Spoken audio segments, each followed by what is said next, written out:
Greetings, listeners. This is Martin Nafuka live at UNAM Radio. This is Activated Talks, and we are back again to another Activated Talks podcast. As we have seen in the past weeks, there has been raging debates and conversations about the gay and homosexual communities in Namibia. We have seen marriages of same sex that have been facilitated abroad are now legalized in Namibia by the Supreme Court, if I'm not mistaken. And today in studio, we are joined by Omar Van Reenen. Yes, Omar Van Reenen is representing Pride Pop-Up. No. Equal Namibia and Pride Pop-Up, our partners. Yes. So, Omar, you are a gay person. Yes, I'm gay. I'm Okay. not a gay person. I'm a gay Namibian, You are a proud gay Namibian. Okay. These are some of the questions that have been popping up on social media when people have started responding to the legalization of same-sex marriages, basically. Why should someone be gay? Okay, well, firstly, same-sex marriages have not been legalized in Namibia yet, and it should be. Same-sex marriages concluded in foreign jurisdictions where it's legal, like South Africa, are now recognized in Namibia. But to your question was, why should someone be gay? Yes. Well, firstly, it's not a should, could or would a choice. If this was a choice, right? If being queer was a choice, do you think anybody would choose a life of constant discrimination, constant stigmatization, constant harassment, constant violation of your dignity? No. If being gay was a choice, I would have choose the easy path in this heteronormative world, and that's to be straight from the get-go. So But it's not a preference. It's who you are. Your sexuality, your gender identity is part of your intrinsic being. So this is not a choice. It's not a preference. And for queer people, they know that nobody would choose this identity, but it's who we are and it's who we proudly are. And we deserve our rightful place in this country. So you are born gay? Yes, everybody's born queer, like everybody's born heterosexual. Sexuality is part of your intrinsic human being. It's a human identity. Okay, Omar. The Namibian community has received the topic around same-sex marriage differently, and of course with conflicting opinions. Some have said that this is conflicting with their cultures and traditional beliefs. What do you have to say about this? Okay, conflicting with cultural and traditional beliefs, right? Yes. So queer people have been around for centuries. There are a lot of anthropological studies done by the German colonizers when they even first came to Namibia that shows that queer people have been existent in Namibia, in Africa, for generations, for decades, for centuries. One of the queer anthropologists wrote about how there were queer relationships in the Khoikhoi Gogap or the Nama and Damara communities, or Mashenge. Why does that word culturally exist if being queer is suddenly now a modern thing or an import from the West? Why does that ethnic language recognize that if we have not been here for centuries? So it doesn't conflict with cultures and values. What conflicts with cultures and values is the homophobia. Being homosexual is not an import to Africa. Hating homosexual people, the hate and the discrimination, the homophobia, is an import from the West. It comes from Western Christian and certain religions that are stigmatizing people and their followers against the queer community. So the import to Africa is not homosexuality, it's homophobia. What is African values? What is our cultural values? It's Ubuntu. It's that my humanity is tied to yours. That my human dignity is tied to yours, and it's community, it's tolerance. That's what African values are. If we want to talk about things being imported here, religion, especially Christianity, was imposed and inflicted on us. And I'm not saying that that's a problem, but we should take the best parts of Christianity as African people and localize it to our African context. Mix it with the best African culture and value that's been here before Christianity, and that's Ubuntu. Take the good parts of Christianity, which means God's love is there for everybody. God doesn't teach us to hate anybody. If your religion teaches you to hate anybody, that is not a religion you should follow. And let us not forget that Christianity taught us to hate black people and colored people. Christianity taught us to obey our masters. Did we say that that was right then? I mean, no, but so- we've evolved. We've evolved from that. So it doesn't conflict, being homosexual doesn't conflict with African values. Be celebrating queer people like they did, celebrate trans people as traditional healers, as trans people as the community leaders back before colonization. That is what true African values and cultures are. Yeah, some Christians are very strict on the issue. They go on to quote the Bible to say that in Genesis, if I'm not mistaken, God created them male and female, and they say that's it. God has not created any other gender, and therefore any other gender that is currently being imposed in any African country, for that matter, is alien and is strictly a Western concept. What are your remarks on this? Okay, well, let's look at the fact that in 1964, the word homosexuality first appeared in the Bible. 1964. 1964, yes. Let's look at the fact that God never said, "Thou shalt not lay with another man." God said, "Man shall not lay with boy." That verse was talking about pedophilia. And what did the Western cultures do with the rise of homosexuality in the 1940s? They changed that in the new versions, and they inserted homosexuality. They changed that phrase so that they could rile up their base to hate queer persons. The Bible has been translated over years. Where's the words that says that black people should obey white people in the Bible? That suddenly is not there. So again, look at the best parts of Christianity. I'm not saying that the Christianity is the problem at all, but look at the fundamental pillars of Christianity, and that is love and tolerance. And that is what you should follow. Because what you're following right now is the Western white man's words, and that's to hate queer people. So we need to decolonize our mindsets.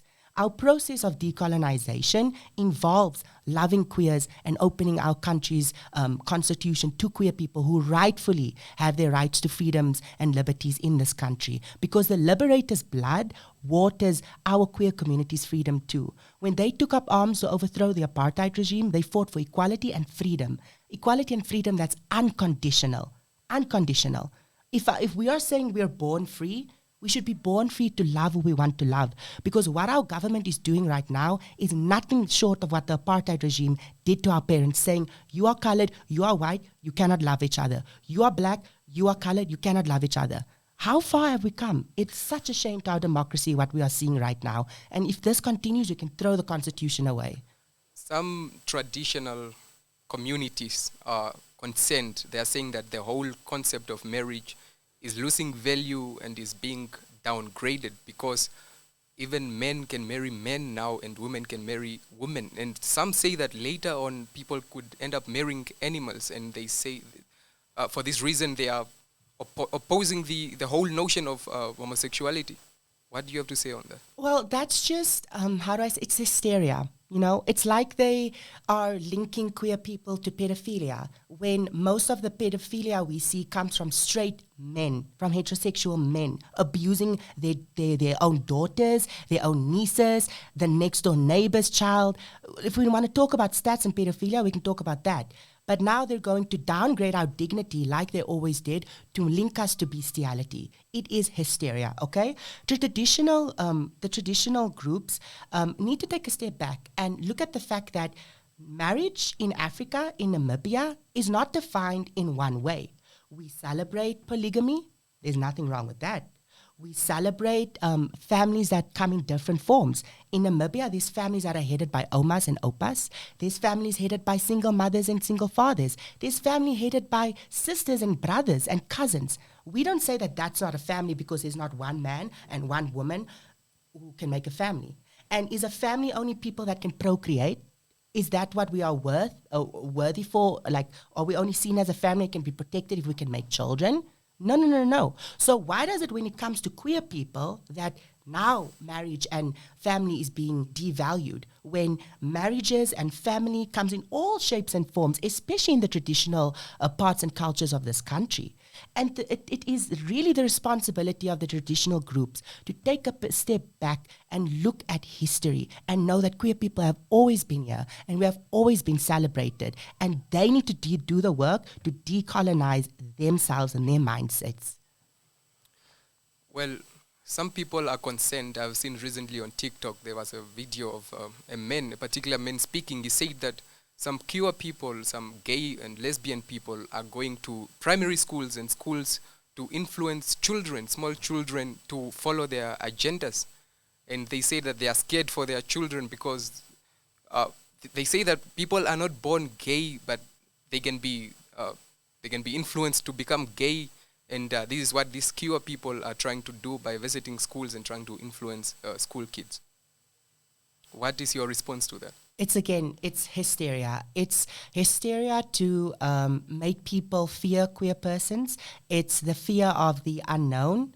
It's the fear of change. And it's the fear of not knowing how to love one another. And it's really sad and it's dangerous and it incites violence, okay?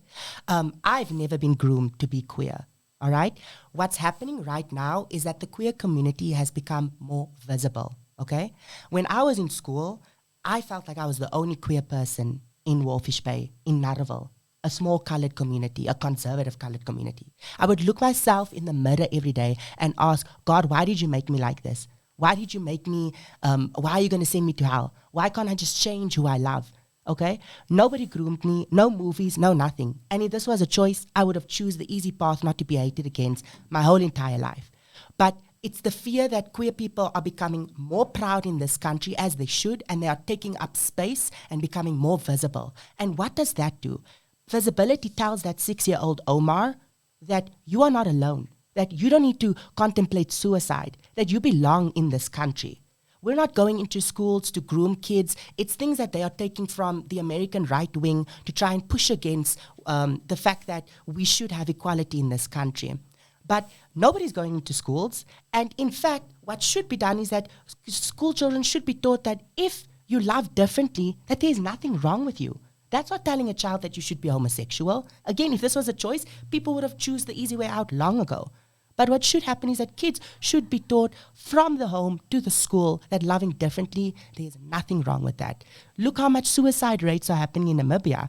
We don't have stats on if that's queer people because the government doesn't even recognize us as human beings in this country. But if you do the stats, you will see that there are a lot of queer people who have committed suicide or who contemplate suicide much more compared to heterosexual identifying children. Are these people, the queer people, the gay people and lesbian, are they committing suicide because of the hate against them, do you think? Or what is the leading cause of them committing suicide? It's a slew of things. It's the discrimination. It's the fact that I wear nails, okay, and or nail polish, and you are looked at left, right, and center. Some people don't even help you. People refuse services to you, whether it's in the hospital. The police laugh at you if you report rape, or if you report hate crimes or harassment. It's the fact that you don't have autonomy or nobody recognizes your dignity. It's the fact that you are less than in this country, a country that should do better, knowing that we come from an apartheid regime less than 33 years ago, and this is how we treat a minority group. Shame on us.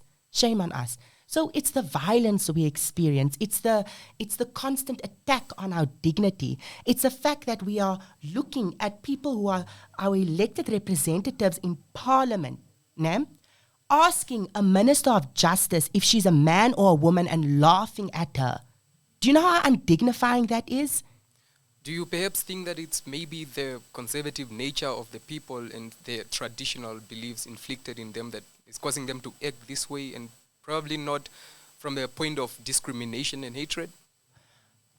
I think it comes from a lot of things. I mean, look, South Africa was the first country in the world to recognize sexual orientation as a prohibited ground of discrimination in their constitution, an African country, right?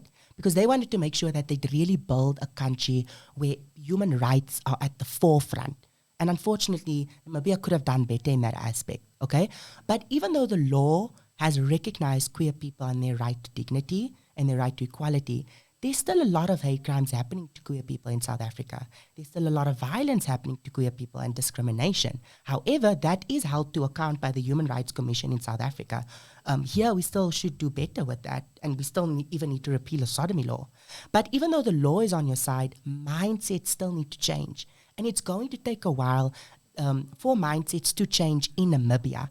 But if you take an oath of office as a member of parliament to protect and serve the constitution, especially for all minority groups, I don't care how backwarded you are, or how uneducated you are, or how just hateful you are. You have a responsibility to be a leader, to not be a bully in the August House.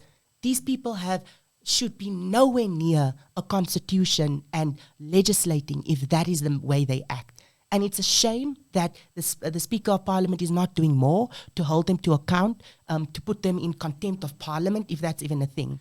Some members of Parliament plan on passing motions, anti-gay motions, to probably stop or backslide the whole ruling of the Supreme Court, and maybe to stop the progress of gay people in the country as a whole. Yeah. What do you have to say? Okay, so this is really important, okay? I want every Namibian out there watching to pay attention to what is happening in Parliament. Never before have we seen political parties, especially SWAPO, jump so fast to respond to an issue, a social issue, as they have with LGBTQ rights. We are still experiencing skyrocketing gender and sexual-based violence. We still have youth unemployment. We still are trying to advocate for the basic income grant to be passed. 60% of people are still living in shacks in this country. But they are going to propose a motion so fast. In 2020, Parliament passed one bill during COVID, when people were suffering, one bill. And that was the appropriation bill to fund their salaries. And this is them responding so fast. It's because they are trying to use the queer community for cheap campaign points, because they have nothing to offer us in the election cycle next year. They can't go around saying, we liberated you, that's why you should vote for us, because that story is old now. So this is why they're doing it. Governments, especially like in Uganda, they use a vulnerable and a marginalized group for campaigning points. We see that in Turkey as well with Erdogan. Do not fall victim to this, to every voter out there. And what I will say is, this motion that they are trying to pass, it's not going to stand the muster of the Equality Clause, okay? These people are the same people that wrote our constitution. Namibia is one of Africa's most progressive constitutions. It's the template of South Africa's constitution. They just went further with it, okay? Now, they are, for the first time, threatening to overturn the rule of law just to make a statement on queer rights. Shame on them. Shame on them. And the SWAPO, if they do this, they have no right to claim that they're a liberating party if queer people are still chained to the shackles of discrimination in this country and a sodomy-era law. So pay attention. And my message to every member of Parliament that is saying nothing and that is and that is agreeing with this motion is that we will meet you at the polls. Queer people pay taxes. We are voters too. And many of our community are youth. And the youth are more than 44% of the voting bloc in this country. We will meet you at the polls, our allies, our community, our family, our friends, and the business community as well. So try this. Try to pass this motion. It's going to fail in court because it goes against Chapter 3, which is the Bill of Rights. And you are wasting your time, you are wasting our taxpayer money, just as the Ministry of Home Affairs has wasted so many of our taxpayer funds by challenging 9 LGBTQ court cases and separating babies from their families. So if people really care about children's rights and family values, look at what you are doing. You are telling a gay couple that they cannot have children and that their children cannot have citizenship and denying them entry into this country because of your homophobia. Yes, children are becoming collateral to state-sanctioned homophobia in this country. Speaking about children, some people, they have the concern that if people want to be gay and lesbians, what about the reproduction? What about the population growth? Is this not going to become an issue? Okay, firstly, again, this is not a want. It's not a preference. It's not a choice. It's who we are, okay? Secondly, that is just a lazy argument. Please come up with something better to these folks that are saying it, especially the All People's Party, who in their manifesto in 2019 said that they are a champion for LGBTQ rights. Now they want to jump on the bandwagon of discriminating against the queer community, and their reason for going back against what they promised in the manifesto is that we can't procreate and our population will become less. Okay? Lazy, stupid argument. Why? Firstly, how many children are in orphanages in Namibia and in foster care? Go look at the orphanages. Go look at the hostels even. Not even children that don't have parents. Go look at the school hostels. Kids are eating rotten food and they're living in dilapidated conditions. We're not even taking care of the children in this country right now who are here. And now we are worried about the fact that if queer people can get married, they can't make children. Again, procreation, making children is not all what a person's value is, okay? People have hopes and dreams and they have other missions and careers in life, okay? So to say that because we can't make children, we should not be recognized, it's a lazy and it's a stupid argument. Let's take care of the children that are actually here and that are suffering in this country. And there are many ways that we can make families. We can adopt. By the way, government doesn't allow us to jointly adopt. So if you're saying we can't make children, why don't you take away the fact, or why don't you legalize joint adoption for queer people? We can have children through surrogacy. Oh, wait. If we have children through surrogacy, the government doesn't allow them to come to the country. So again, come up with better arguments because this is something I'm not having. Some people are suggesting that the issue of gay and lesbian people in the country, it should be put to a referendum. That is, the population should be involved and people should vote on the issue and air their views.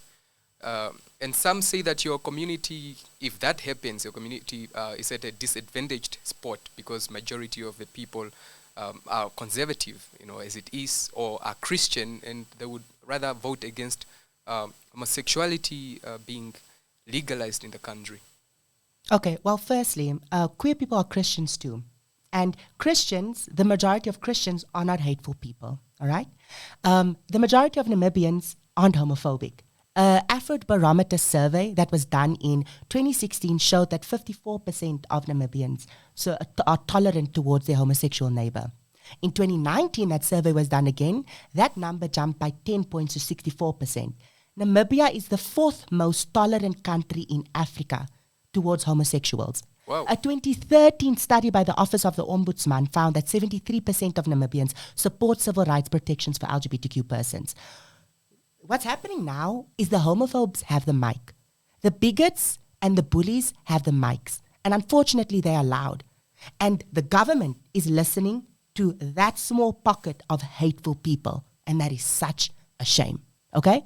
If the majority of Namibians were against LGBTQ persons, there would have been a protest the day of the Supreme Court verdict. It took the homophobes and the church groups a week to protest, and only less than 200 people showed up at the protest when more than 500 people attended the Pride Parade in 2021. But I'm not here to compare and play a numbers game because I know by my heart Namibians aren't homophobic.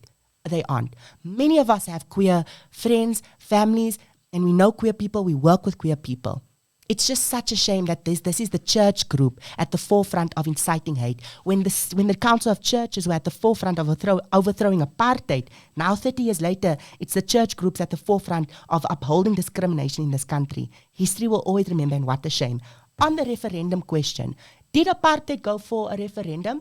Because remember, during apartheid, who was the majority, the political majority? White people.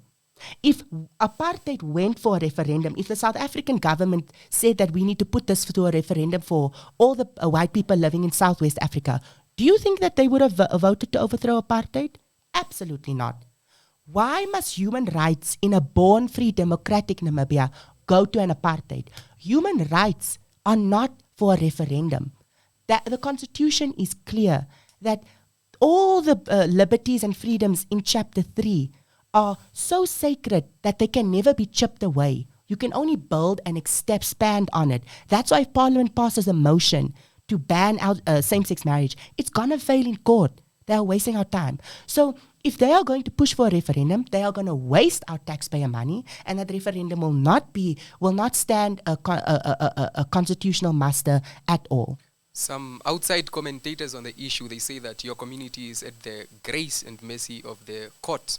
The Supreme Court, given its independency, and What do you have to say about that? Oh, that's the beauty of a constitutional democracy. Thank God for separation of powers. Thank God for an independent judiciary. They've not always done it right. Remember in 2001, they ruled against the Frank case, which was Namibia's first LGBTQ case to recognize an LGBTQ relationship. But since 2001 until now, there's been many academic writings and scholarly articles saying that the Frank case was such a stain on Namibia's legal landscape, and that there were many articles written about how that verdict should have never gone that way. And there's many things said about the judge that ruled in the favor and his connection to the ruling party at that point. And remember the fact that in 2001, it was the founding president that promoted homophobia and said that we should be expelled from the country. So, I don't want to go too much into that, but what I will say is